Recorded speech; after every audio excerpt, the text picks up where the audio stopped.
నమస్తే. ప్రస్తుతం మనతో పాటు సీనియర్ జర్నలిస్ట్ దాము బాలాజీ ఉన్నారు. ఆయనతో మాట్లాడదాం. నమస్తే సార్. నమస్తే.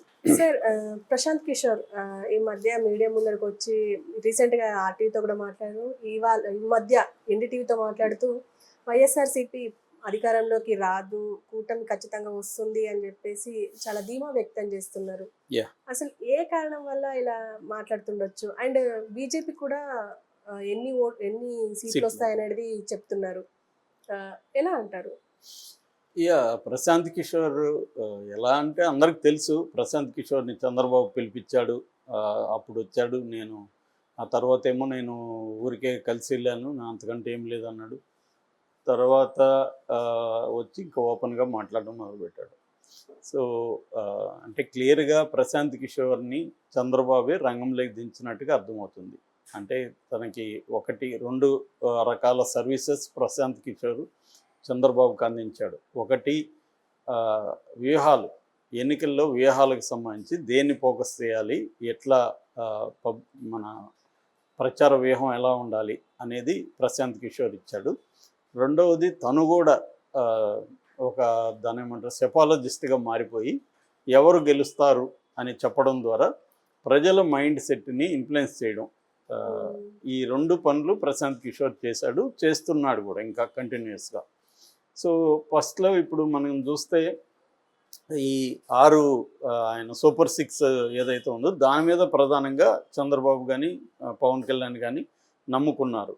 ఎందుకంటే అవే కర్ణాటకలో కాంగ్రెస్ని గెలిపించాయి, తెలంగాణలో కాంగ్రెస్ని గెలిపించాయి, కాబట్టి ఇక్కడ కూడా అవే గెలిపిస్తాయి. మొదట్లో వాళ్ళు ఏంటంటే యాక్చువల్గా సంక్షేమ పథకాలే వల్లనే రాష్ట్రం అధోగతి పాలైంది, దానివల్ల అప్పులు చేసి సంక్షేమ పథకాలు ఇస్తున్నాడు జగన్, దీనివల్ల శ్రీలంక అయిపోయింది, వెనెజులా అయిపోయింది అనేది మాట్లాడారు. అది పెద్ద ఎత్తున ప్రచారం చేశారు అప్పుడు. అయినా కూడా జగన్ అవి పట్టించుకోకుండా చేసుకుంటూ వెళ్ళాడు. ఇప్పుడు మళ్ళీ వాళ్ళే జగన్ 70,000 కోట్లు పరిహరిస్తుంటే చంద్రబాబు 150,000 కోట్లు, 150,000 కోట్లు ఇస్తానని చెప్పడం అనేది స్టార్ట్ చేశాడు. జగన్ని దాన్ని పట్టుకొని ప్రాక్టికల్గా అసలు బడ్జెట్ ఎంత ఉంది, ఆంధ్రప్రదేశ్లో ఎకనామీ ఏంటి, ఎంత ఇవ్వగలము, ఇంతే ఇవ్వగలను నేను, 150,000 కోట్లు అయితే ఇవ్వలేరు ఎవరు కూడా. సంపద సృష్టించండి, ఇప్పటికిప్పుడు సంపద అదే మ్యాజిక్ కాదు కదా ఇట్లంటే సంపద సృష్టి రావడానికి. సో కాబట్టి అది పనిచేయలేదు జనంలో. అప్పుడు ప్రశాంత్ కిషోర్ ఒక ఐడియా ఇచ్చాడు. అదేంటంటే ల్యాండ్ టైటిలింగ్ యాక్ట్ మీద నెగిటివ్గా వెళ్ళమని. అంటే పాజిటివ్ క్యాంపెయిన్, నెగిటివ్ క్యాంపెయిన్ 2 ఉంటాయి ఎప్పుడైనా. పాజిటివ్ క్యాంపెయిన్ వచ్చి మేము అధికారంలోకి వస్తే జగన్ కంటే బెటర్గా సంక్షేమ పథకాలు ఇస్తామనేది పాజిటివ్ క్యాంపెయిన్. అది నమ్మలేదు జనం.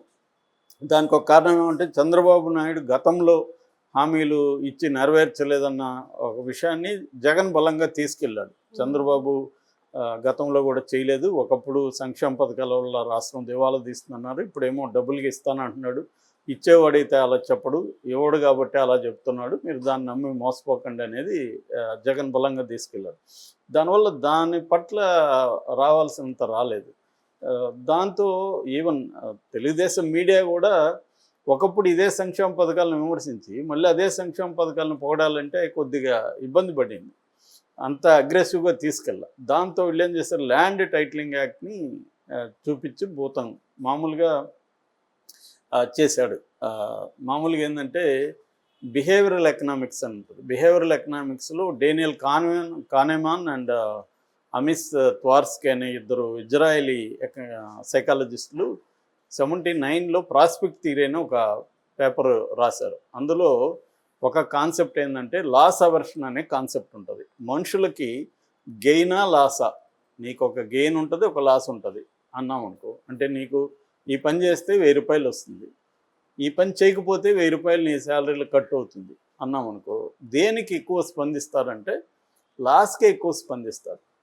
ఇప్పుడు మన ఆఫీస్లో చాలామంది ఉన్నారు, వాళ్ళందరికీ ఒక పని చెప్పి ఈ పని ఎక్స్ట్రా మీరు చేస్తే మీకు ఎక్స్ట్రా 1000 రూపాయలు వస్తాము అనేది ఒకటి చెప్పామనుకో, చాలామంది చీకిపోవచ్చు. ఎందుకంటే వాళ్ళకి 1000 రూపాయల తర్వాత మనకి ఫ్రీడమ్ లేదు, నేను గర్ల్ ఫ్రెండ్ కలవాలి, బాయ్ ఫ్రెండ్ కలవాలి, వెళ్ళిపోవచ్చు.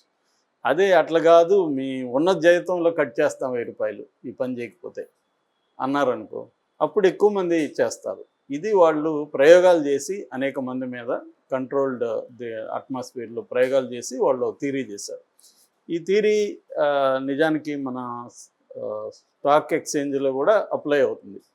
చాలామంది ఏంటంటే స్టాకులు కొంటారు, షేర్లు కొంటారు, అవి పడిపోతున్నప్పుడు వాళ్ళు భయపడి అమ్మేస్తూ ఉంటారు. ఇదే ఇక్కడ లాస్ అవర్షన్.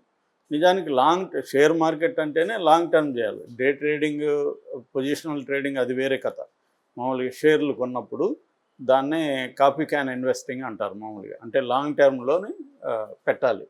కానీ వీళ్ళు ఏం చేస్తారు, ఏదో ఒకటి జరిగి మార్కెట్ డౌన్ అయిపోయినప్పుడు ప్యానిక్ అంటాం, ప్యానిక్ అయిపోయి అమ్మేస్తారు. దీన్నే లాస్ అవర్షన్ అంటారు. అంటే లాస్ అపిటైట్ అని కూడా అంటారు. లాస్ అపిటైట్ అంటే లాస్ అయినా కూడా పర్లేదు ఉంచుదాం అనుకోవాలి. లాస్ అవర్షన్ భయపడి అమ్మేస్తుంటారు. అలాగా ఈ టెక్నిక్ని ఇప్పుడు ప్రశాంత్ కిషోర్ ఉపయోగిస్తున్నాడు. దీన్ని ఆంధ్రప్రదేశ్లో ఉపయోగించినాడు. ఇప్పుడు కూడా నిన్న ఎన్డీటీవీలో ఒక మాట అన్నాడు, 370 కానీ బీజేపీకి రాకపోతే స్టాక్ మార్కెట్ పడిపోతుంది అని భయపెడుతున్నాడు. 300 ఇప్పుడు బీజేపీ అధికారంలోకి వస్తే చాలని ఎవరైనా అనాలి. ఆయన అది కూడా అనట్లే. స్పెసిఫిక్గా 370 రాకపోతే మార్కెట్ పడిపోతుందంట. నువ్వు ఎలా చెప్తావు అంటే ఒక భయపెడుతున్నాడు ఇప్పుడు కూడా.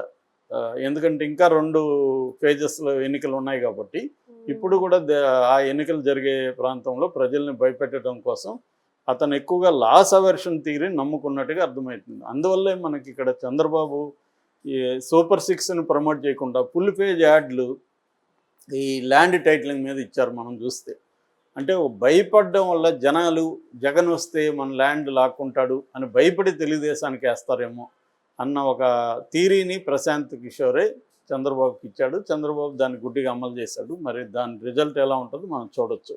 ఒక్కోసారి ఈ లాస్ అవర్షన్ పనిచేయకపోవచ్చు. అది కరెక్ట్గా అఫెక్ట్ అవ్వాలి కదా మనిషికి. అవ్వకపోతే ప్రతి థియరీకి కూడా కొన్ని ఎక్సెప్షన్స్ ఉంటాయి. దానికి కండిషన్స్ కూడా అప్లై అవుతాయి. మరి ఇది ఏమవుతుందో చూడాలి. దాన్ని జగన్ కూడా గట్టిగానే తీసుకెళ్ళాడు. వీళ్ళు ఎందుకంటే అసెంబ్లీలో వీళ్ళే సపోర్ట్ చేశారు అని వైయావల్ కేసు స్పీచ్ వీడియో కూడా బయటకు వచ్చింది. సో ఈ కాంటెక్స్ట్లో ప్రశాంత్ కిషోర్ క్లియర్గా ఏంటంటే ఆయన రిటైర్డ్ అయ్యాడు. నిజానికి కన్సల్టెంట్గా నేను రిటైర్డ్ అయిపోతున్నాను, నేను అక్కడ స్వరాజ్ అనే ఒక సంస్థ పెట్టుకొని బీహార్లో పనిచేస్తున్నాను. నిజానికి ఆయన పొలిటికల్ పార్టీగా మార్చే పరిస్థితిలో ఉన్నాడు. కానీ అది ఇప్పుడు అలాంటి వాడిని చంద్రబాబు ఏదో మంచి ఆఫర్ ఇచ్చాడు. దాని మన గాడ్ ఫాదర్ ఒక థియరీ ఉంటుంది, రిజెక్ట్ చేయలేని ఆఫర్ ఇస్తే ఎవడైనా సరెండర్ అవుతాడని. చంద్రబాబు అది బాగా నమ్ముకొని బాగా చేస్తుంటాడు ఎఫెక్టివ్గా. అంటే ఇప్పుడు మనం ఒక ₹1,00,00,000 నేను సరెండర్ కాకపోవచ్చు, 50 కోట్లకి నేను సరెండర్ అయిపోవచ్చు. అంటే నా రేంజ్ కోటి వరకు నేను నా విలువలు అవన్నీ మాట్లాడుతుంటారు. నాకు 10 కోట్లు ఇచ్చాడు అనుకో ఎవడైనా, ఒకసారి విలువలు పక్కన పెట్టేస్తే 10 కోట్లు వస్తుంది కదా, లైఫ్ సెటిల్ అయిపోతుంది అనుకోవచ్చు. ఈ హ్యూమన్ బీయింగ్లో ఉండే ఈ వల్నరబుల్ కండిషన్స్ ఏవైతే ఉంటాయో దీన్ని బేస్ చేసుకొని మన గాడ్ ఫాదర్లో కూడా ఆ డైలాగ్ ఉంటుంది. అంటే రిజెక్ట్ చేయలేని ఆఫర్ ఇస్తాను అని చెప్తారు. అలాగా చంద్రబాబు కూడా ఒక రిజెక్ట్ చేయలేని ఆఫర్ ఏదో ఇచ్చినట్టున్నాడు ప్రశాంత్ కిషోర్కి. లేదంటే మొన్నటి వరకు అతన్ని బీహార్ రోడ్ అని చెప్పి, బీహార్ అక్కడ మాఫియా ఇదని చెప్పి, ఇక్కడంతా అలాగే మార్చేశాడని చెప్పి అవన్నీ తెలుగుదేశం వాళ్ళు విమర్శ చేశారు. ఆ విమర్శలో వాస్తవం కూడా ఉంది. ప్రశాంత్ కిషోర్ లాంటి వాళ్ళకి ఏంటంటే వాళ్ళకి రాష్ట్రం ఏమైపోతుంది, ఈ నిర్ణయాల వల్ల ప్రజల జీవితాలు అవన్నీ పట్టదు. అదే రాజకీయ నాయకులకి కనీసం ఆ కన్సర్న్ ఉంటుంది. మళ్ళీ మనం రాజకీయాల్లో ఉండాలా, ప్రజల్లో ఉండాలా, మనం ఒక నిర్ణయం తీసుకుంటే ప్రజలకి ఇది ఎట్లా అఫెక్ట్ అవుతుంది అనేది ఎంతో కొంత ఆలోచిస్తారు, పక్కన ఉండే వాళ్ళు చెబుతారు. కన్సల్టెంట్లో ఆలోచించారు. కన్సల్టెంట్ వాళ్ళకి గెలుపు ఓటమి తప్ప ఇంకేం ఉండదు వాళ్ళకి. సో గెలవడానికి ఏమైనా చేద్దాం అనుకుంటారు వాళ్ళు. శ్మశానంగా మారిపోయిన పర్లేదు గెలుపు ఇంపార్టెంట్ అన్న మైండ్ సెట్లోకి వాళ్ళు వెళ్ళిపోతారు. ఇది జనరల్గా బ్యూరోక్రసీలో ఉండే మైండ్ సెట్ ఇది. రాజకీయ నాయకులకు వేరే మైండ్ సెట్ ఉంటుంది. పీపుల్తో దగ్గరకు ఉంటారు, మళ్ళీ ముఖాలు చూడాలి రేపొద్దున. అందుకని వాళ్ళు కొంతన్న వెనకడుగు వేస్తారు, కానీ వీళ్ళు వెనకడుగు వేరు. సో అందుకని ఇది తప్పు అని చెప్పి తెలిసినా కూడా ల్యాండ్ టైటిలింగ్ యాక్ట్ దాని మీదే అభూత కల్పనలు క్రియేట్ చేసి అబద్ధాలని ప్రచారం చేయడంలో ప్రశాంత్ కిషోర్ రోల్ ఉంది. ఇప్పుడు దానే నమ్ముకొని అతను బీజేపీకి కూడా ప్రచారం చేస్తున్నాడు. మేబీ బీజేపీకి కూడా ఈ మధ్య భయం స్టార్ట్ అయింది. మనం ఓన్గా గవర్నమెంట్ ఫామ్ చేసే మెజారిటీ రాకపోవచ్చు అన్న ఒక భయం అయితే బీజేపీలో స్టార్ట్ అయింది. అందుకని అనేక వ్యూహాలను బీజేపీ కూడా పన్నుతుంది. దాంట్లో భాగంగా ప్రశాంత్ కిషోర్ని కూడా రంగంలోకి దించారు. ఇందులో పనిగా ఇతను చంద్రబాబు కూడా ఇంకా ప్రమోట్ చేస్తూనే ఉన్నాడు. ఆ క్రమంలో జగన్ చిత్తుగా ఓడిపోతాడని మళ్ళీ స్టేట్మెంట్